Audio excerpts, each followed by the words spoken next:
നമ്മളിപ്പോൾ ഓരോ വോട്ടുകൾ ചേർക്കാൻ വീടുകളിൽ പോകുമ്പോഴും വളരെ പോസിറ്റീവായിട്ടാണ് നമ്മളോട് പെരുമാറുന്നത്. കാരണം ഇന്നേ വരെ അവർ വരാത്ത കാര്യങ്ങളും ഒരു കാര്യം ചെയ്യാത്തതും നമ്മൾ ചെയ്തു കൊടുക്കണ കാണുമ്പോൾ അവർക്ക് ഭയങ്കര അട്രാക്ഷനാണ് നമ്മളോട് ഉണ്ടാവുന്നത്. പിന്നെ നമ്മളെ എന്തിനും കൂടിയുണ്ട്. കാരണം ഞങ്ങൾക്കിപ്പോൾ ഒരു MP ഉണ്ട്, സുരേഷ് ഗോപി സാറ്. എന്ത് കാര്യത്തിനും ഓടിയെത്തും. ഇവിടെ പത്രക്കാർ ഇവരൊന്നും പബ്ലിസിറ്റി കൊടുക്കാണ്ടാണ് ആളെല്ലാ കാര്യത്തിനും ഇവിടെ ഇരിഞ്ഞാട് വരുന്നുണ്ട്. എല്ലാ കാര്യങ്ങളും നമുക്ക് ചെയ്തു തരുന്നുണ്ട്. ഇപ്പോൾ നമ്മുടെ ഹോസ്പിറ്റലിൽ വരെ 1.5 കോടി രൂപ കൊടുത്തിട്ടുണ്ട്. ക്രൈസ്റ്റ് ഓഡിറ്റോറിയത്തിനായിട്ട് സിന്തറ്റിക് ട്രാക്കാണ് വരാൻ പോണേ. അതൊക്കെ വന്നു കഴിഞ്ഞാൽ ഇരിഞ്ഞാട് ഒരു മുഖച്ചായ തന്നെയാണ് മാറാൻ പോണത്. 10 വർഷം മുന്നേ സന്തോഷ് ബാബൻ എന്ന കൗൺസിലർ BJP കൂടെ തിരഞ്ഞെടുക്കപ്പെട്ടു ഇരിഞ്ഞാലക്കുട നഗരസഭയിൽ. ആ നഗരസഭയിൽ ഇന്ന് 8 കൗൺസിലർമാരാണ് BJPക്കുള്ളത്. ഇന്ന് പുനർവിഭജനം വാർഡ് നടന്നപ്പോൾ 43 വാർഡ് ഇരിഞ്ഞാലക്കുടയ്ക്ക് വന്നിട്ടുണ്ട്. അതിൽ 21 വാർഡിലും ശക്തമായിട്ട് BJP മത്സരിച്ച് ഭൂരിഭാഗം വാർഡിലും മത്സരിച്ച് ജയിക്കും. അത് ഉറപ്പുള്ളതാണ്. തൃശ്ശൂർ ജില്ലയിൽ 17% മേലെ ക്രിസ്ത്യൻ വോട്ടുണ്ട്. ആ വോട്ടിൻ്റെ ഇത്ര ശതമാനം പിൻബലത്തിലാണ് സുരേഷ് ഗോപി ജയിച്ചു പോകുന്നത്. അതൊരു സത്യമാണ്. ക്രിസ്ത്യൻ വോട്ടുകളിൽ നല്ലൊരു ശതമാനം സുരേഷ് ഗോപി സാറിന് കിട്ടിയിട്ടുണ്ട്. നമസ്കാരം. വലിയ രീതിയിൽ തന്നെ ക്രൈസ്തവ സ്വാധീനമുള്ള ഒരു മുനിസിപ്പാലിറ്റിയാണ് ഇരിഞ്ഞാലക്കുട മുനിസിപ്പാലിറ്റി. അപ്പോൾ BJP എന്ന് പറയുന്ന രാഷ്ട്രീയ പ്രസ്ഥാനത്തിലേക്ക് നിരവധി ക്രൈസ്തവരാണ് കഴിഞ്ഞ പാർലമെൻറ്റ് തിരഞ്ഞെടുപ്പിന് തൊട്ട് മുന്നോടിയായിട്ട് വന്നിരിക്കുന്നത്. അത് സുരേഷ് ഗോപി എന്ന് പറയുന്ന ഒരു വ്യക്തിയുടെ വ്യക്തിപ്രഭാവത്തിൽ നിരവധി വോട്ടുകൾ കൂടി അദ്ദേഹത്തിന് ലഭിക്കുകയും വലിയൊരു വിജയം ഇവിടെ ഉണ്ടാക്കിയെടുക്കാൻ അദ്ദേഹത്തിന് സാധിച്ചിരുന്നു. ഈ ഇരിഞ്ഞാലക്കുട മുനിസിപ്പാലിറ്റിയിലും ക്രൈസ്തവ വോട്ടുകൾ BJP വലിയ രീതിയിൽ തന്നെ നേടിയിരുന്നു. ഇപ്പോൾ BJPയുടെ ചുമതലയിൽ നിരവധി ക്രിസ്ത്യാനികൾ വന്നിരിക്കുകയാണ്. അപ്പോൾ കഴിഞ്ഞ കുറേ നാളുകളായിട്ട് BJPയിൽ അംഗത്വം സ്വീകരിച്ചുകൊണ്ട് ചുമതലയിലിരിക്കുന്ന ചേട്ടൻ നമ്മോടൊപ്പം ചേരുകയാണ്. ചേട്ടൻ നമസ്കാരം. നമസ്കാരം. പേരെന്തായിരുന്നു? ലിഷോൺ ജോസ്. ഇപ്പോൾ നിരവധി ക്രിസ്ത്യാനികൾ ഇരിഞ്ഞാലക്കുട മേഖലയിൽ BJPയിൽ അംഗത്വം സ്വീകരിച്ച് മുന്നോട്ട് വരുന്നുണ്ട്. ഇരിഞ്ഞാലക്കുട എന്ന് പറയുന്ന ഒരു മുനിസിപ്പാലിറ്റി ക്രൈസ്തവർക്ക് വലിയ സ്വാധീനമുള്ളതാണ്. BJPക്ക് ഇത്തവണ എന്താണ് BJP മുന്നോട്ട് വെക്കുന്ന ആശയം, പ്രതീക്ഷ എന്താണ്? ഞാൻ ഇതിനു മുമ്പ് BJPനെ കുറിച്ച് കണ്ടിരുന്നത് കുറച്ച് പേടി തന്നെയായിരുന്നു. പക്ഷേ ഇപ്പോൾ അവരോട് കൂടുതൽ അടുക്കുമ്പോഴാണ് നമുക്ക് മനസ്സിലായത് അവർ നമ്മളോട് ചേർന്ന് പിടിച്ച് എന്ത് കാര്യത്തിനും ഒപ്പം നമ്മുടെ കൂടെ തന്നെയുണ്ട്. ഞാനിപ്പോൾ 3 വർഷമായിട്ടുള്ള ഞാൻ BJPയിലേക്ക് വന്നിട്ട് ഇപ്പോൾ ഞാൻ ഇരിഞ്ഞാലക്കുട BJP ടൗൺ പ്രസിഡൻ്റാണ്. അതുമാത്രമല്ല നമുക്ക് ഒത്തിരി കാര്യങ്ങൾ നേടിയെടുക്കാനുണ്ട്.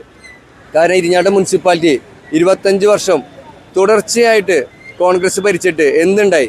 ഞാനിവിടെ ഡാണാവിൽ ബിസിനസ് ചെയ്യുന്ന ഒരു വ്യക്തി കൂടിയാണ്. 45 വയസ്സായി എനിക്കിപ്പോൾ. അതുവരെ ഇന്ന് വരെ ഇരിഞ്ഞാലക്കുട ഒരു മാറ്റം എനിക്ക് കാണാൻ സാധിച്ചിട്ടില്ല. അപ്പോൾ BJPയിലൂടെ ഒരു വികസന ഭാരതമാണ് നമുക്ക് സ്വപ്നം കാണുന്നത് മോദിജി. അത് തന്നെ ആ ലക്ഷ്യം തന്നെയാണ് നമ്മുടെ രാജീവ് ചന്ദ്രശേഖർ, നമ്മുടെ കേരളത്തിലെ പ്രസിഡന്റ്. ആള് നമ്മുടെ ഇരിഞ്ഞാലക്കുട സൗത്ത് ജില്ലയുടെ പ്രസിഡന്റ് ശ്രീകുമാരേട്ടൻ കൂടെ ഞങ്ങളുടെ കൂടെ കൊണ്ടുണ്ട്. എന്ത് കാര്യത്തിനും ഒപ്പം വിളിച്ചാൽ ഞങ്ങളുടെ കൂടെയുള്ള എന്ത് കാര്യത്തിനും വികസനം മാത്രമാണ് പറഞ്ഞുകൊണ്ടിരിക്കുന്നത്. കാരണം ഇപ്പോൾ നിങ്ങൾക്ക് തന്നെ അറിയാം, ഇരിഞ്ഞാലക്കുടയിൽ വരുന്നവർക്ക്, ബിസിനസ് ചെയ്യുന്നവർക്ക്, കടക്കാർക്ക് എന്ത് ചെയ്യാൻ പറ്റുന്നത്? അവരെ കുടുംബങ്ങൾ, അവരെ ഉള്ളിലുള്ള ജോലിക്കാർക്ക് നമ്മൾ പിരിച്ചുവിടുന്ന അവസ്ഥയാണ് വരുന്നത്. ഈ ഭാഗത്ത് തന്നെ നിങ്ങൾ നോക്ക്, 8 കടകളാണ് പൂട്ടിപ്പോയത്. ഇത്ര നാളായിട്ട് 100 ദിവസം കൊണ്ട് ഈ ചന്തക്കുന്ന് തൊട്ട് പൂത്തക്കുളം വരെ പണി തരാമെന്നാണ് ബിന്ദു ടീച്ചർ പറഞ്ഞിരുന്നത്. ഇപ്പം 378 ദിവസം കഴിഞ്ഞു. 378 ദിവസം ഈ കാന ഇതൊക്കെ പൊളിച്ചിട്ടിട്ട് യൂട്ടിലിറ്റി വർക്ക് പോലും നടന്നിട്ടില്ല. എങ്ങനെയാണ് നിങ്ങളൊന്ന് വെറുതെ പോയി വീഡിയോ എടുക്കുക. കാരണം കടകളിലേക്ക് കയറാനായിട്ട് സ്റ്റെപ്പുമ്പോൾ ചവിട്ടി കല്ലിട്ട് ഇഷ്ടിക ഇട്ടിട്ടൊക്കെയാണ് കയറുന്നത്. കുഴിയിൽ മൂടി പോകുന്ന ഹൃദയഭാഗത്തെ അവസ്ഥയാണ് അത്. നിങ്ങൾ നേരെ തിരിഞ്ഞ് നോക്കിയാൽ മതി. നോക്കിയേ, ഇപ്പോൾ ജനറൽ ഹോസ്പിറ്റലിൽ എന്ന് പറഞ്ഞിട്ടുള്ള ബോർഡ് വെച്ചേക്കുന്നത് മുനിസിപ്പാലിറ്റി. നിങ്ങൾ ഈ മുനിസിപ്പാലിറ്റിക്കാർ കാണില്ലാവോ? ജനറൽ ഹോസ്പിറ്റലിൽ നിന്ന് ബോർഡ് വെച്ചുകൊണ്ട് ആകാശത്തേക്കാണാവോ കൊടുങ്ങല്ലൂർ റോഡിലേക്കാണാവോ? എങ്ങനെയാണ് ഇത് തന്നെ നിങ്ങളുടെ കൺമുമ്പിൽ കണ്ടുകൊണ്ടിരിക്കുകയാണ് റോഡ്. ഈ അറ്റ്ലീസ്റ്റ് ഈ 4 ജംഗ്ഷനല്ലേ ഒന്ന് ടാറിട്ട് ഒരു ലേശം മെറ്റൽ വന്നിട്ട് കഴിഞ്ഞാൽ ഇവിടുത്തെ തിരക്കൊന്ന് ഒഴിവാക്കിക്കൂടെ? അതുവരെ ചെയ്യാന്ന് അവരിൽ പൈസ അവർ എനിക്ക് പോട്ടെ. ഇപ്പം ഞങ്ങളുടെ ക്ലബ്ബ് സംഘടന ഏറ്റെടുത്ത് നടത്താമെന്ന് പറഞ്ഞു, ടാറിടാന്ന് പറഞ്ഞു. അതുവരെ അവർ സമ്മതിക്കുന്നില്ല. അപ്പോൾ അവരെ കുറിച്ചല്ലേ അത് ഒന്നും കാണാണ്ട് അല്ലല്ലോ അവർ കാണുന്നത്. നമ്മളെല്ലാ കാര്യങ്ങളും ഭംഗിയാക്കാനാണ് നമ്മൾ ഇരിഞ്ഞാലക്കുട മുനിസിപ്പാലിറ്റി ഒത്തൊരുമിച്ച് ഒറ്റ കൂട്ടായ്മകളിലൂടെയാണ് പോകേണ്ടത്. ഇപ്പം നമ്മൾ BJP മാറ്റി നിർത്തി LDFും കോൺഗ്രസും അങ്ങോട്ടും ഇങ്ങോട്ടും കൈയിട്ട് വായുകൊണ്ട് എല്ലാ കാര്യങ്ങളും ഇവിടെ നടന്നുകൊണ്ടിരിക്കുകയാണ്. അപ്പോൾ അതിനൊരു അറുതി വേണം. അതിന് വേണ്ടിയിട്ടാണ് ഈ നിരാഹാര സമരം നമ്മൾ നടത്തുന്നത്. ഇരിഞ്ഞാലക്കുടയിലെ ഓരോ വ്യക്തികൾക്ക് വേണ്ടിയിട്ടാണ് ഞങ്ങളിപ്പോൾ നിരാഹാരം എടുക്കുന്നത്. അതിന് നല്ലൊരു മാറ്റം ഈ വരുന്ന മുനിസിപ്പാലിറ്റി ഇലക്ഷന് ഉണ്ടാവും. അത് ഞങ്ങൾക്ക് ഉറപ്പാണ്. ഇപ്പോൾ ഈ ക്രൈസ്തവ വോട്ടുകൾക്ക് വലിയ പ്രാധാന്യം ഈ ഇരിഞ്ഞാലക്കുട മുനിസിപ്പാലിറ്റിയിലുണ്ട്. അത് ഇത്തവണ BJPക്ക് അനുകൂലമാകും എന്ന് നിങ്ങൾ പ്രതീക്ഷിക്കുന്നതിൻ്റെ ഒരു കാരണം എന്താണ്? കാരണം നമ്മളിപ്പോൾ ഓരോ വോട്ടുകൾ ചേർക്കാൻ വീടുകളിൽ പോകുമ്പോഴും വളരെ പോസിറ്റീവായിട്ടാണ് നമ്മളോട് പെരുമാറുന്നത്. കാരണം ഇന്നേ വരെ അവർ വരാത്ത കാര്യങ്ങളും ഒരു കാര്യം ചെയ്യാത്തതും നമ്മൾ ചെയ്തു കൊടുക്കണ കാണുമ്പോൾ അവർക്ക് ഭയങ്കര അട്രാക്ഷനാണ് നമ്മളോട് ഉണ്ടാവുന്നത്. പിന്നെ നമ്മളെ എന്തിനും കൂടിയുണ്ട്. കാരണം ഞങ്ങൾക്കിപ്പോൾ ഒരു MP ഉണ്ട്, സുരേഷ് ഗോപി സാറ്. എന്ത് കാര്യത്തിനും ഓടിയെത്തും. ഇവിടെ പത്രക്കാർ ഇവരൊന്നും പബ്ലിസിറ്റി കൊടുക്കാണ്ടാണ് ആളെല്ലാ കാര്യത്തിനും ഇവിടെ ഇരിഞ്ഞാടെ വരുന്നുണ്ട്. എല്ലാ കാര്യങ്ങളും നമുക്ക് ചെയ്തു തരുന്നുണ്ട്. ഇപ്പോൾ നമ്മുടെ ഹോസ്പിറ്റലിൽ വരെ 1.5 കോടി രൂപ കൊടുത്തിട്ടുണ്ട്. ക്രൈസ്റ്റ് ഓഡിറ്റോറിയത്തിനായിട്ട് സിന്തറ്റിക് ട്രാക്കാണ് വരാൻ പോണേ. അതൊക്കെ വന്നു കഴിഞ്ഞാൽ ഇരിഞ്ഞാടെ ഒരു മുഖച്ചായ തന്നെയാണ് മാറാൻ പോണത്. 8 കോടി രൂപ 8.75 9 കോടിയാണ് ഞാൻ എൻ്റെ കണക്ക് പ്രകാരം. അങ്ങനെയാണ് ഒരു കണക്കാണ്. അപ്പോൾ ഞാൻ 9 കോടി റൗണ്ടാക്കി പറഞ്ഞെന്ന് മാത്രം.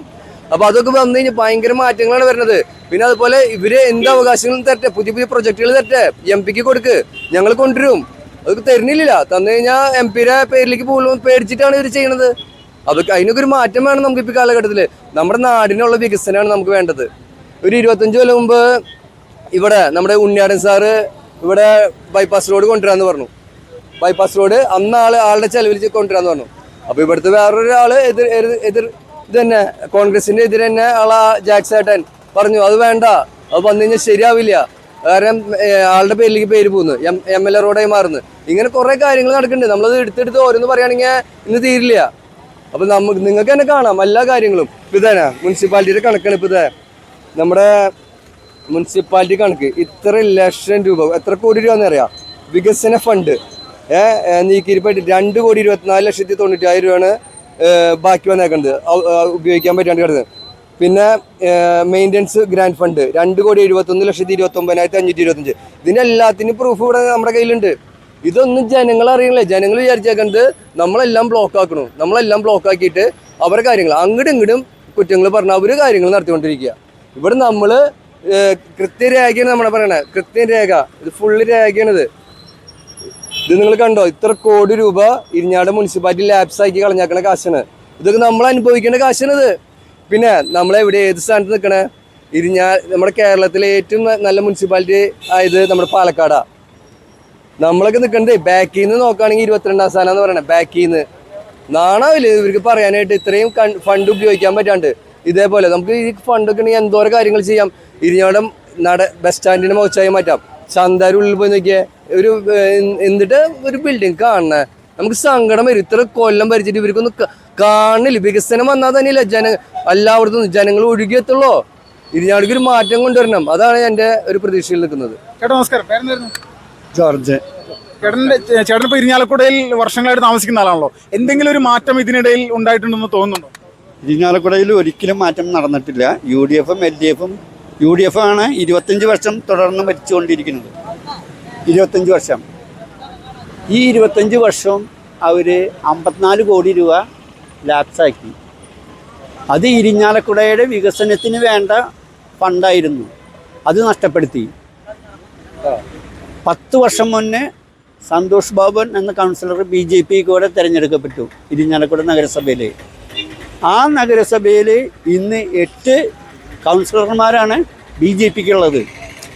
ഇന്ന് പുനർവിഭജനം വാർഡ് നടന്നപ്പോൾ 43 വാർഡ് ഇരിഞ്ഞാലക്കുടയ്ക്ക് വന്നിട്ടുണ്ട്. അതിൽ 21 വാർഡിലും ശക്തമായിട്ട് BJP മത്സരിച്ച് ഭൂരിഭാഗം വാർഡിലും മത്സരിച്ച് ജയിക്കും. അത് ഉറപ്പുള്ളതാണ്.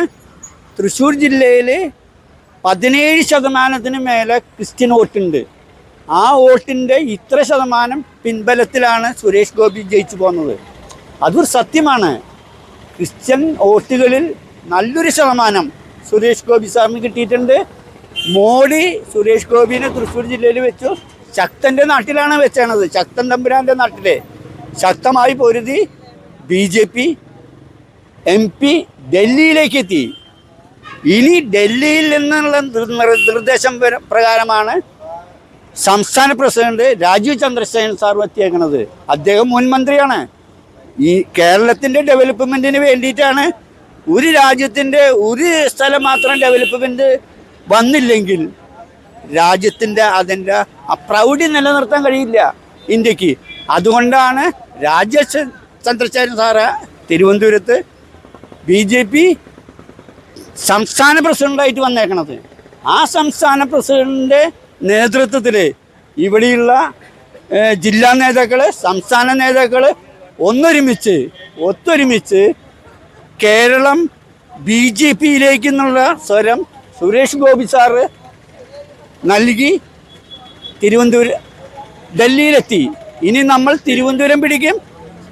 എല്ലാ പഞ്ചായത്തുകളും മുനിസിപ്പാലിറ്റികളും ഭൂരിഭാഗം മെമ്പർമാരെ സൃഷ്ടിച്ചുകൊണ്ട് കേരളം BJP ഭരിക്കാനുള്ള ആ BJP ഭരണത്തിലേക്ക് പ്രതിപക്ഷം ഇന്നില്ല. പ്രതിപക്ഷം കേരളത്തിൽ പ്രതിപക്ഷമില്ല എന്ന് പറഞ്ഞത് കോൺഗ്രസ് പ്രതിപക്ഷ നേതാവ് ആണെങ്കിലും കോൺഗ്രസിൻ്റെ DCC പ്രസിഡന്റ് പറഞ്ഞത് എന്തിട്ട് കോൺഗ്രസ് 3-ാം സ്ഥാനത്ത് പോകുമെന്നാണ് പറഞ്ഞേക്കണത്. കോൺഗ്രസ് 3-ാം സ്ഥാനം പോകും. അത് പറഞ്ഞത് BJP അല്ല, കോൺഗ്രസ്സുകാരാണ്, DCC പ്രസിഡന്റ്. അപ്പം ഈ കണക്കുകൂട്ടിൽ നിൽക്കുകയാണെങ്കിൽ ഇന്ന് കേരളത്തിൽ ഭരണവുമില്ല, പ്രതിപക്ഷവുമില്ല. പ്രതിപക്ഷമുണ്ടെങ്കിൽ നിയമസഭയിൽ പ്രാതിനിധ്യമില്ലാത്ത BJP ആണ് ഓൾ കേരള പ്രതിപക്ഷമായിട്ട് നിൽക്കുന്നത്. മുനിസിപ്പാലിറ്റിയിൽ 41 കൗൺസിലർമാരിൽ 8 കൗൺസിലർമാർ BJP-ക്കുണ്ട്. ഇനി ക്രൈസ്തവരുടെ വോട്ട് 17% ജില്ലയിലുണ്ട്. എല്ലാ നിയോജക മണ്ഡലവും ജില്ലയിലുള്ളതിൽ അപ്പോൾ ഇരിഞ്ഞാലക്കുട അത് നേടി ജയിക്കാനുള്ള സാധ്യത ഉണ്ടല്ലേ? ഇരിഞ്ഞാലക്കുട തന്നെയല്ല, തൃശ്ശൂരിൽ ഇത്ര ശതമാനം വോട്ട് പാർട്ടി ദേശീയ തലത്തിൽ 60 നിയോജക മണ്ഡലത്തിലും പാർട്ടിക്ക് ജയിക്കാനുള്ള ശക്തി ഉണ്ട് എന്ന് തെളിയിച്ചിട്ടുണ്ട്.